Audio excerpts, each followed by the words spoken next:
आखिर बांग्लादेश में देखते ही देखते ऐसा क्या हुआ कि शेख हसीना सरकार को इस्तीफा देना पड़ा और भारत में शरण लेनी पड़ी। दावा किया जा रहा है कि बांग्लादेश में बगावत के जो शोले उठे उसके पीछे 3 किरदार हैं। इन तीनों ने मिलकर बांग्लादेश की सियासत में भूचाल ला दिया। दोस्तों 5 अगस्त को बांग्लादेश की प्रधानमंत्री शेख हसीना को जान बचाकर भारत आना पड़ा। उनके बांग्लादेश छोड़ते ही गुस्साई भीड़ ने उनके घर पर धावा बोल दिया।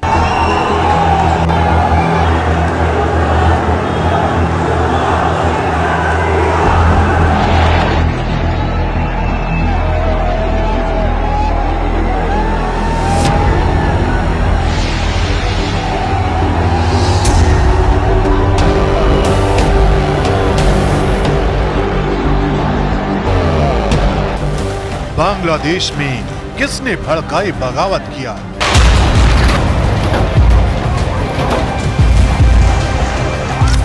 किसके इशारे पर बांग्लादेश में उग्र हुआ आंदोलन?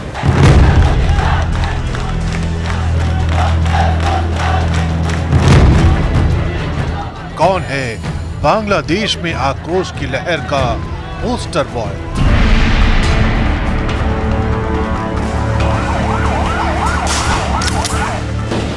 ये जलते हुए बांग्लादेश की तस्वीरें हैं। ये उस बांग्लादेश की तस्वीरें हैं जहां आरक्षण की आग में शेख हसीना की राजनीति का अतीत और वर्तमान जलकर राख हो गया।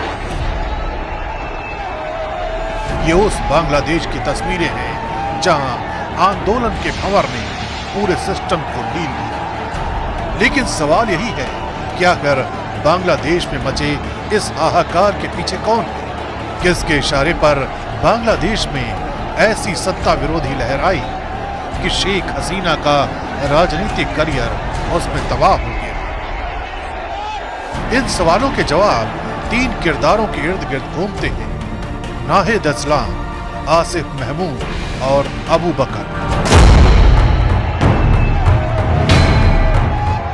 ढाका यूनिवर्सिटी के ये वो 3 छात्र हैं जिन्होंने बांग्लादेश में इतना बड़ा आंदोलन खड़ा कर दिया कि शेख हसीना को इस्तीफा देकर और देश छोड़कर जाना पड़ा।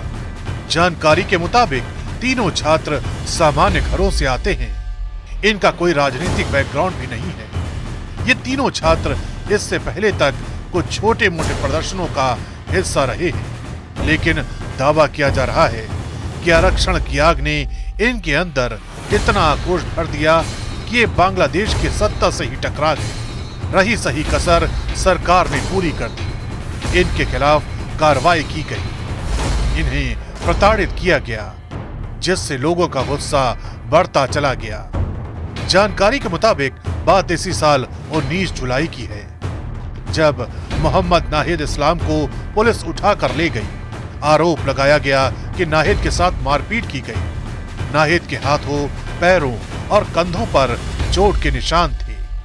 नाहिद ने बताया, सादे कपड़ों में कुछ लोग आए थे। मुझे मेरे दोस्त के घर से उठाया गया। मेरे साथ मारपीट की गई। जब मेरी आंखें खुली तो मैंने खुद को सड़क के किनारे पड़ा पाया। उस वक्त मेरी आंखों पर पट्टी बंधी हुई थी। दावा तो ये भी किया जा रहा है कि जब नाहिद की मां और उसके पिता ने अपने बेटे का पता जानने के लिए डिटेक्टिव ब्रांच से संपर्क किया तो वहां भी उन्हें नाहिद के बारे में कोई जानकारी नहीं दी गई। लेकिन कहानी यहीं तक नहीं थी। 26 जुलाई को यह घटना फिर हुई, जब नाहिद इस्लाम, आसिफ महमूद और अबू बकर को पुलिस की डिटेक्टिव विंग ने एक अस्पताल से उठा लिया। तब पुलिस ने बताया कि तीनों को सुरक्षा कारणों से हिरासत में लिया गया है। मीडिया रिपोर्ट्स के मुताबिक नाहिद को लोहे की छड़ों से पीटा गया, जबकि आसिफ को एक इंजेक्शन दिया गया, जिससे वो कई दिनों तक बेहोश रहा। আমরা সকালের মধ্যেই আমরা এই সরকার গঠনের প্রক্রিয়া দেখতে চাই। রাষ্ট্রপতির কাছে আহ্বান থাকবে যে দ্রুত সময়ের মধ্যে ডক্টর মোহাম্মদ ইউনূসকে প্রধান উপদেষ্টা করে অন্তর্বর্তীকালীন সরকার গঠন করা হোক। बताया जा रहा है कि तीनों छात्रों के साथ हुई इसी प्रताड़ना ने आंदोलन को ऐसी दिशा दी कि देखते ही देखते आंदोलन का रुख बदल गया और शेख हसीना सरकार को इस्तीफा देना पड़ा।